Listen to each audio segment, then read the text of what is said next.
Hello friends, welcome to my YouTube channel रोजगार with Hemendra में मैं हेमेंद्र भाटी आपका स्वागत करता हूं। तो फ्रेंड्स, जो हमने मध्य प्रदेश पुलिस कांस्टेबल के लिए साइंस की ऑनलाइन क्लासेस स्टार्ट की थी और कल हमने मात्रक के 5 क्वेश्चन सोल्व किए थे और आज हम अगले 45 क्वेश्चन और बचे हैं। मात्रक चैप्टर के 50 क्वेश्चन थे। 2013 से लगाकर 2018 तक व्यापम की जितनी भी एग्जाम हुई है उसमें 50 क्वेश्चन मात्रक चैप्टर से आए हैं। तो अपन ने कल 5 क्वेश्चन सोल्व कर लिए थे। इसके बाद जो 45 क्वेश्चन बचे उन क्वेश्चन को हम आने वाले वीडियो में सोल्व करेंगे। तो चैनल पे नए हो तो चैनल को लाइक शेयर और सब्सक्राइब जरूर कीजिएगा, साथ में बेल आइकन को जरूर प्रेस कीजिएगा ताकि आगे आने वाले वीडियो का नोटिफिकेशन आपको जल्द ही प्राप्त हो। तो कल हमने जो 5 क्वेश्चन किए थे उसमें हमने मूल राशि के बारे में पढ़ा था। तो मूल राशियां कितनी 7 मूल राशियां होती है। तो एक बार फिर अपन मूल राशि का रिवीजन करते हैं और उसके बाद अगले क्वेश्चन सोल्व करते हैं। तो 7 मूल राशियां कौन कौन सी है, 7 स्टैंडर्ड यूनिट कौन सी है। तो पहली हो गई लंबाई, इसका एसआई मात्रक होता है मीटर। और दूसरी हो गई द्रव्यमान, इसका एसआई मात्रक होता है किलोग्राम। तीसरी हो गई समय, इसका एसआई मात्रक होता है सेकेंड। चौथी हो गई ताप, इसका एसआई मात्रक होता है केल्विन। और पांचवी हो गई ज्योति तीव्रता,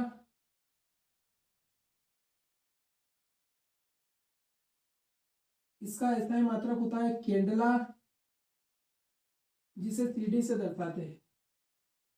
और छठी हो गई पदार्थ की मात्रा,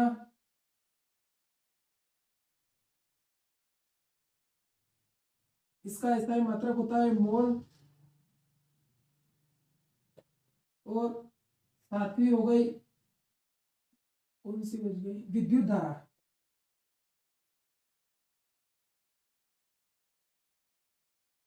इसका एसआई मात्रक होता है एम्पियर। और इन्हीं 7 मूल राशियों से मिलकर ही व्युत्पन्न राशियां बनाई जाती है। तो ये 7 बहुत इंपॉर्टेंट मूल राशियां हैं। हर एक शिफ्ट में, किसी न किसी शिफ्ट में इन मूल राशियों से क्वेश्चन जरूर पूछा जाता है। तो चलिए अपन अगला क्वेश्चन स्टार्ट करते हैं।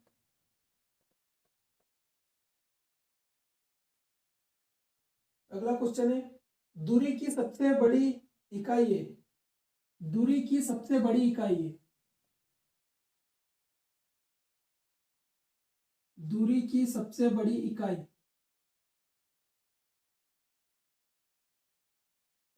दूरी मापने की सबसे बड़ी इकाई कौन सी होती है।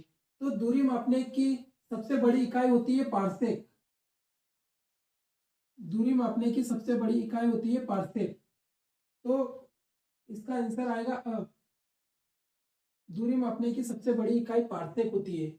और दूरी मापने की सबसे छोटी इकाई कौन सी होती है। तो दूरी मापने की सबसे छोटी इकाई होती है माइक्रोन।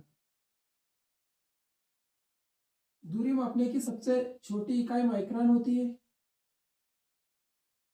सबसे छोटी इकाई। और 1 माइक्रोन बराबर 10 की घात -4 सेंटीमीटर होता है। और अगर मीटर में पूछा जाए तो 10 की घात 6 मीटर होता है 1 माइक्रोन बराबर। तो दूरी मापने की सबसे बड़ी इकाई और छोटी इकाई दोनों हमने देख ली। इसके बाद अगला क्वेश्चन देखते हैं। विषम को पहचानिए। माइक्रोन, प्रकाश वर्ष, मोल और एंगस्ट्रम। माइक्रोन, प्रकाश वर्ष, मोल और एंगस्ट्रम।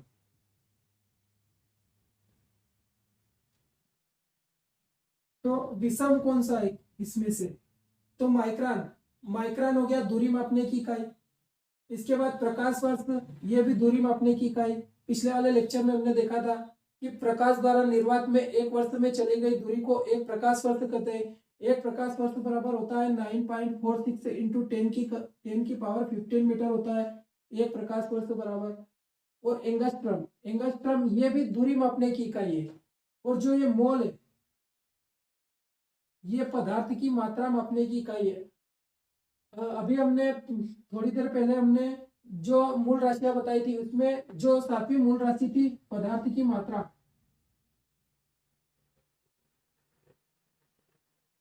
इसका एसआई मात्रक था मोल।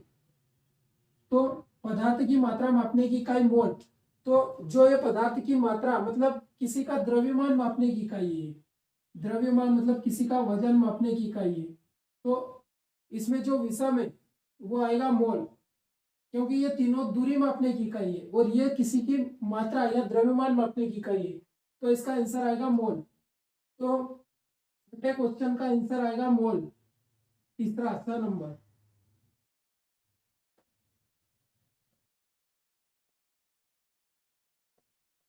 अगला क्वेश्चन है, प्रकाश वर्ष का उपयोग क्या दर्शाने के लिए किया जाता है? प्रकाश वर्ष का उपयोग क्या दर्शाने के लिए किया जाता है? सातवां क्वेश्चन है, प्रकाश वर्ष का उपयोग क्या दर्शाने के लिए किया जाता है? तो प्रकाश वर्ष का उपयोग दूरी दर्शाने के लिए किया जाता है, क्योंकि पिछले वाले लेक्चर में हमने बताया था प्रकाश वर्ष कि प्रकाश द्वारा निर्वात में एक वर्ष में चली गई दूरी को एक प्रकाश वर्ष कहते हैं। तो प्रकाश वर्ष का उपयोग दूरी मापने के लिए किया जाता है। सातवें क्वेश्चन का आंसर आएगा दूरी मापने के लिए किया जाता है। और मिलीमीटर, तो निम्न में से सबसे छोटी इकाई कौन सी है? तो मिलीमीटर। मिलीमीटर, किलोमीटर, फर्मीमीटर और माइक्रोन। फर्मीमीटर और हो गया माइक्रोन। तो इसका आंसर आएगा फर्मीमीटर। इन चारों में से फर्मीमीटर सबसे छोटी इकाई है। इसका आंसर आएगा फर्मीमीटर। अगला क्वेश्चन देखते हैं, सीडी किसकी इकाई है? सीडी, सीडी किसकी इकाई है? तो सीडी कैंडेला की इकाई है। कैंडेला, और कैंडेला किसकी इकाई है? ज्योति तीव्रता की। ज्योति तीव्रता की, और इसे दीप्त तीव्रता भी कहते हैं। दीप्त तीव्रता। तो ज्योति तीव्रता का एसआई मात्रक होता है कैंडेला, तो कैंडेला को सीडी भी बोलते हैं। कैंडेला, तो इसका आंसर आएगा ज्योति तीव्रता या दीप्त तीव्रता।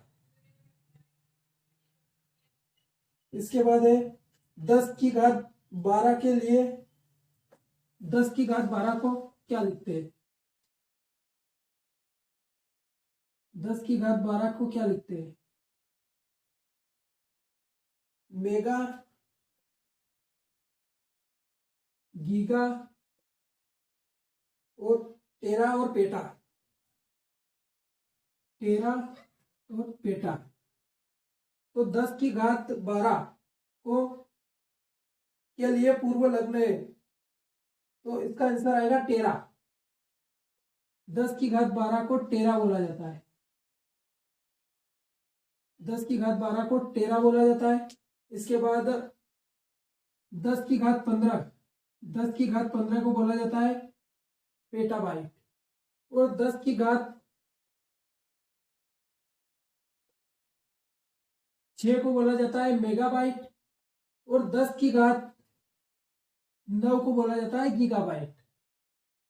10⁻9 को गीगाबाइट बोला जाता है। तो 10⁻12 को बोला जाता है टेराबाइट। इसका आंसर आएगा टेरा। अगला क्वेश्चन देखते हैं, 12 नंबर क्वेश्चन है।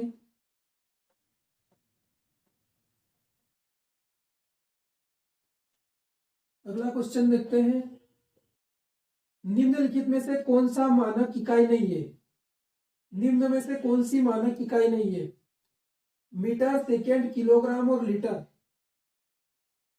मीटर, सेकेंड, किलोग्राम और लीटर। तो कौन सी मानक इकाई नहीं है?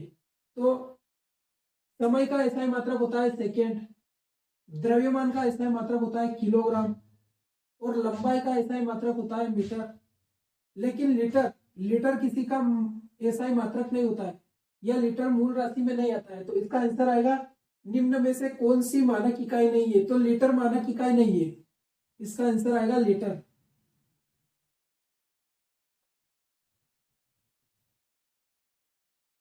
इसके बाद अपन 13वां क्वेश्चन देखते हैं। एक फर्मी मीटर बराबर होता है, एक फर्मी मीटर, एक फर्मी मीटर बराबर होता है। तो एक फर्मी मीटर बराबर होता है 10 की घात माइनस 15 मीटर। इसका आंसर आएगा 10 की घात 15 माइनस 15 मीटर होता है एक फर्मी मीटर। समय, अगला क्वेश्चन देखते हैं 14 नंबर। समय में कौन सा पद संबंधित है? समय में कौन सा पद संबंधित है?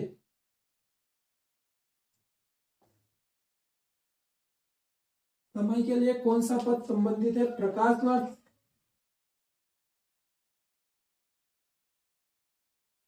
इसके बाद हो गया पार्सेक, इसके बाद हो गया अधिवर्ष, और इसके बाद हो गया एंगस्ट्रॉम। तो समय को कौन दर्शाता है? तो समय को दर्शाता है अधिवर्ष, या इसे लीप वर्ष भी कहा जाता है, लीप वर्ष, लीप ईयर, जिसमें 366 दिन होते हैं और यह हर 4 साल में आता है। अधिवर्ष या लीप वर्ष। और प्रकाश वर्ष, प्रकाश वर्ष तो दूरी मापने की इकाई है। इसके बाद तो पार्सेक, पार्सेक भी दूरी मापने की सबसे बड़ी इकाई है। इसके बाद अंगस्ट्रम, अंगस्ट्रम भी दूरी मापने की इकाई है। तो इसका आंसर आएगा समय को कौन दर्शाता है?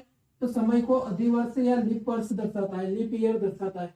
और लीप ईयर में 366 दिन होते हैं।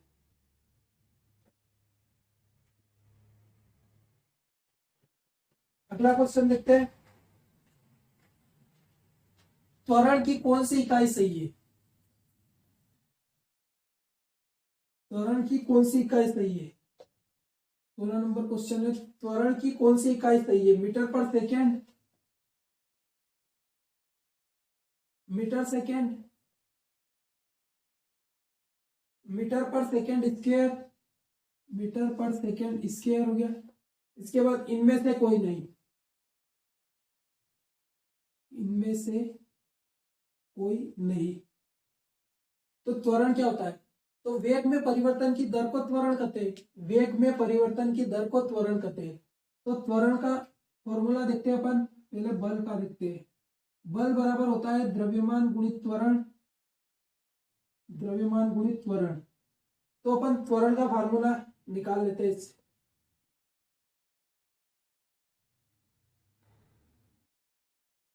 त्वरण बराबर हो जाएगा बल बटे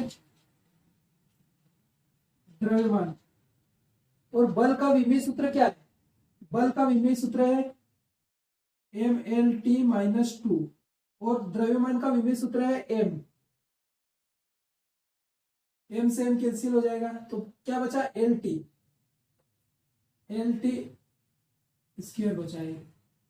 तो लंबाई का एसआई मात्रक क्या होता है? मीटर होता है।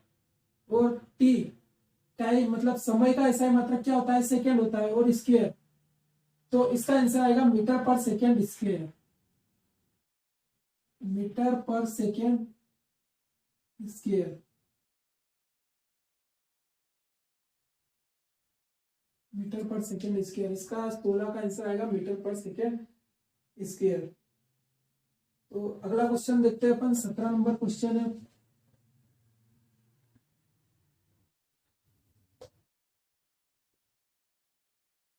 एक मीटर के बराबर होता है, एक मीटर के बराबर होता है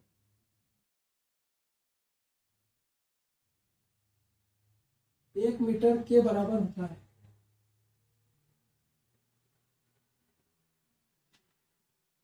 तो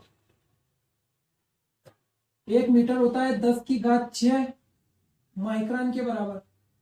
मैंने पिछले वाले लेक्चर में बताया था कि एक मीटर बराबर, अगर मीटर में पूछा जाए तो 10 की घात 6 माइक्रोन होता है। और अगर सेंटीमीटर में पूछा जाए, अगर माइक्रोन सेंटीमीटर में पूछा जाए तो 10 की घात -4 सेंटीमीटर होता है एक माइक्रोन बराबर। ये पिछले वाले लेक्चर में मैंने बताया था कि एक माइक्रोन अगर मीटर में पूछा जाए तो 10 की घात 6 माइक्रोन होता है, अगर सेंटीमीटर में पूछा गया तो 10 की घात -4 सेंटीमीटर माइक्रोन होता है।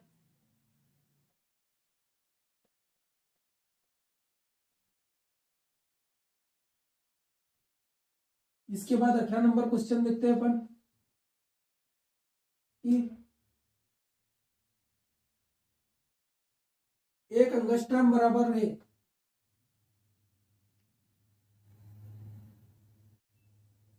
एक अंगस्ट्रम बराबर है, तो इसका आंसर आएगा एक अंगस्ट्रम बराबर 10 की घात -10 मीटर। 10 की घात -10 मीटर होता है एक अंगस्ट्रम बराबर, तो इसका आंसर आएगा ब 10 की घात -10 मीटर होता है।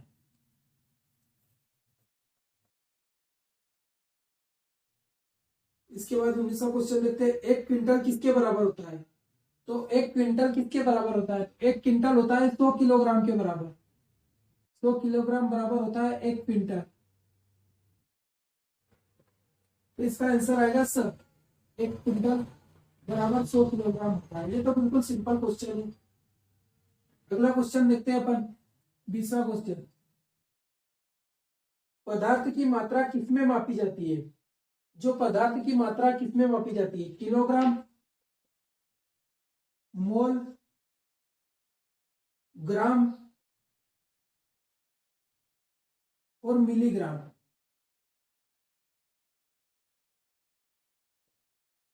पदार्थ की मात्रा, तो पदार्थ की मात्रा मोल में नापी जाती है। पदार्थ की मात्रा मोल में नापी जाती है।